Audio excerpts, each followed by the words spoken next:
لمن حفظ الكتاب بصدره فبدا وضيئا كالنجوم تألقا، وتمثل القرآن في أخلاقه وفعاله، فيه الفؤاد تعلقا، وتلاه في جنح الدجى متدبرا، والدمع من بين الجفون ترقرقا. هذه صفات الحافظين كتابه حقا، فكن بصفاتهم متخلقا. يا حافظ القرآن رتل آيه، فالكل أنصت للتلاوة مطرقا. يا حافظ القرآن لست بحافظ حتى تكون لما حفظت مطبقا.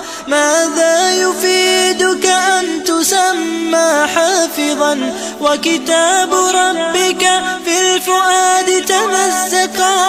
يا أمتي القرآن حبل نجاتنا، فتمسكي بعراه كي لا نغرقا، ولتجمعي حول الكتاب شتاتنا، حتى نزيل تناحرا وتفرقا، ولتجعليه محكما في أمرنا، وثقي بوعد الله أن يتحققا. يا أمتي القرآن حبل نجاتنا، فتمسكي بعراه كي لا نغرقا.